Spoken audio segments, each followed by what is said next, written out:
Hai, gue Rizky Apelian. Di channel ini gue bakal bahas tentang ekonomi, komunikasi, dan juga teknologi. Ini bisa dibilang video kedua gue.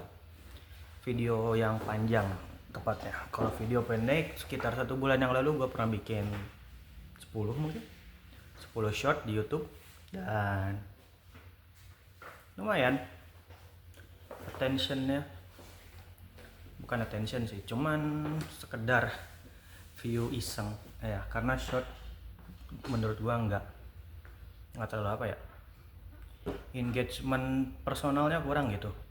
Lu bisa dapet view tapi lu nggak bisa apa ya namanya, nggak bisa in touch gitu dengan viewer lo, yang mereka cuma nge-swipe, but anyway gue nggak akan ngebahas short ya. Hari ini gue bakal bahas tentang hutang ya. Di video kedua gue bakal bahas hutang yang bahasannya lumayan berat buat gue pribadi, karena takutnya gue dianggap so tau ya. Gue sendiri masih miskin tapi ngomongin hutang. Sebelum itu gue mau disclaimer, gue bukan ngajarin, gue maunya sharing pengalaman gue tentang ekonomi dan apa yang gue suka di teknologi dan juga ilmu komunikasi. Seperti yang lo lihat di belakang gue banyak laptop. Ini udah jam tutup toko. Gue kerja di toko laptop retail ya. Gue juga melayani B2B, B2C, siplah, e-katalog. Jadi kalau kalian ada pengadaan barang laptop, printer, bisa ke gue ya. Itu sekilas tentang iklan. Sekilas gua ngiklan ya. Lo lihat sendiri lah, komunikasi gua sendiri masih sangat jelek di depan kamera, dan ini salah satu cara gua buat latihan ngomong. But anyway, udah 2 menit gua belum bahas sedikit pun tentang hutang. Oke, hutang. Menurut gua pribadi, hutang adalah cara terbaik kita untuk jadi kaya ketika kita miskin, bahkan ketika kita sudah punya uang. Simpelnya, lu bisa menghasilkan uang tanpa modal. Lu pakai uang orang lain buat mencari uang. Pertanyaannya, apakah lu cukup untuk dipercaya? Gitu. Simpelnya, lu ke bank, lu mau minjem uang, nggak akan dikasih. No way. Kalau lu nggak punya catatan bisnis yang baik, atau lu mau bikin bisnis dengan modal hutang, jaminannya pasti ditanya apa? Sertifikat rumah kah, atau tanah, atau mobil mungkin ya. Kalau nggak ada jaminan, bank nggak akan ngasih. Terus gimana caranya lu hutang ketika lu miskin, nggak punya apa-apa? Kayak gua yang beneran nggak punya apa-apa, yang cuman punya celana jeans 1, kaos hitam polos 4, jaket cuman punya 1, sepatu cuman punya 1, dan lu nggak punya uang sama sekali. Bener-bener segembel itu gua dulu ya. Dulunya nggak dulu banget, sekitar 7 bulan yang lalu. Dan cara gua adalah gua minjem, bukan uang. Gue minjem yang namanya baju. Gue minjem baju kemeja putih punya temen gue. Fungsinya apa? Buat interview kerja. Karena penampilan itu sangat dinilai coy, parah. Baju lu lecek sedikit, nilai lu minus. Terlepas dari lu dimintain duit atau lu butuh orang dalam, and yada, but it's different things lah. Ya, kalau lu masuk ke perusahaan yang benar, dengan penilaian yang mungkin benar, penampilan itu sangat dinilai. Terus caranya hutang bisa bikin kaya gimana? Lu kerja, lu ngutang untuk lu dapat kerja, bukan buat bisnis.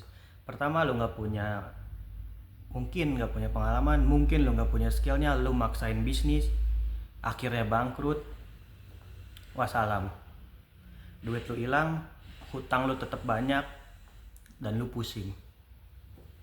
Apalagi nih yang hutang buat judi, itu tolol lah, sumpah itu tolol.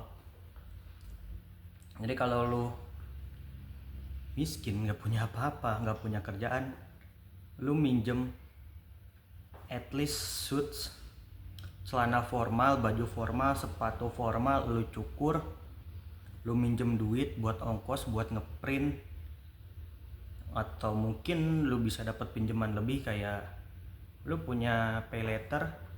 Menurut gue pay letter nggak sejahat itu. Gue sendiri sangat terselamatkan dengan pay letter. Gue beli kemeja, gue beli sepatu dengan pay letter. Gue dapat kerjaan, gue gajian, gue bayar pay letter. Itu cara cerdas untuk memanfaatkan hutang. At least buat gue sendiri, gue merasa sangat bersyukur. Pertama, merasa cerdas, of course, karena bank gak mungkin ngasih pinjam gue duit. Saudara gue,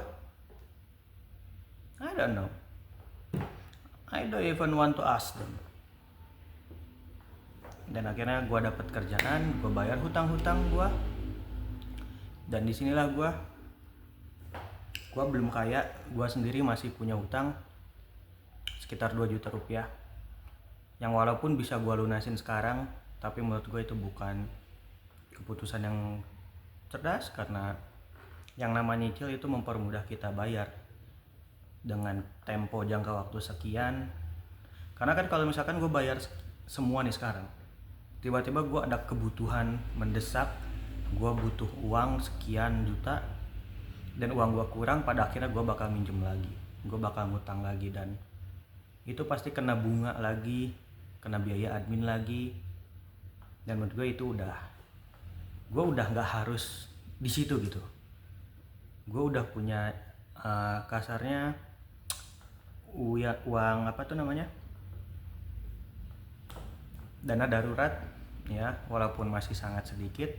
Gue punya dana darurat, gue punya budgeting untuk bayar kosan, listrik, air, internet, bensin, buat makan. Itu uang terpisah, itu gue nyebutnya uang hangat. Dan uang dingin tuh sisa uang dari semua kewajiban, dari budgeting yang harus dibayar. Ini uang tuh bener-bener boleh gue pakai, boleh enggak, sebisa mungkin gak gue pakai, dan gue bisa ngelunasin hutang gue. Enggak, gue belum dan gak akan ngelunasin hutang gue dengan uang dingin ini. Gue tetap akan nyicil sesuai jadwal, which is Desember itu akan lunas. Daripada gue langsung bayarin 2 juta di bulan ini, mending gue nyicil tetap 700. Oktober, November, Desember kan 3 bulan ya, 700. Itu sesuai perjanjian, nilai bunganya tetap sama. Dan kalau gua punya kebutuhan mendesak, gua nggak harus ngutang lagi, gua nggak harus kena biaya admin lagi, gua nggak harus kena bunga lagi. Dan di Desember gua akan free dari hutang.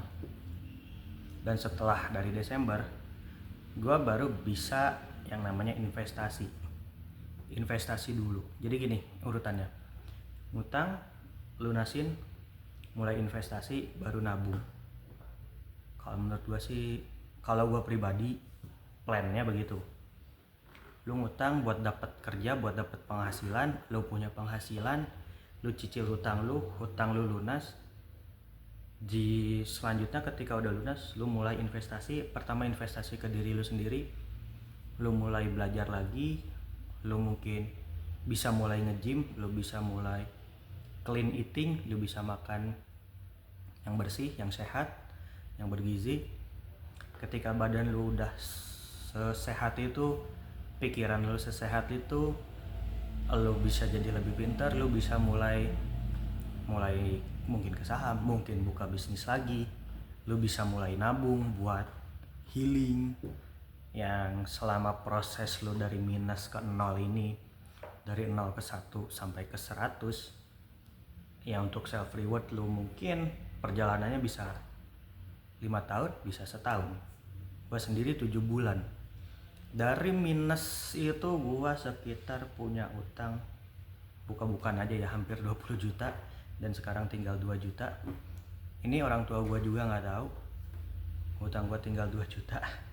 dalam waktu 7 bulan. Gue sendiri gak paham kenapa bisa lunas secepat ini. Dan ya gue mulai kerja di sini tuh Februari. Desember tahun kemarin gue statusnya masih pelatihan, dan Desember tahun ini 2024 hutang gue lunas. 2025 gue mulai akan investasi ke diri gue sendiri. Gue bakal les mobil, gue bakal les musik, gue bakal beli laptop, gue bakal belajar editing, gue bakal belajar videografi, fotografi, sinematografi, movie maker, gue bakal belajar bahasa-bahasa. Dan itu investasi yang gue lakukan ke diri gue sendiri. Ya mungkin segitu aja karena udah sekitar 11 menit. Thank you for watching. Yang mau sharing bisa komen di bawah. Yang mau beli laptop, yang mau pengadaan laptop bisa kontak gue juga. Lokasi gue di Sukabumi Kota. Thank you.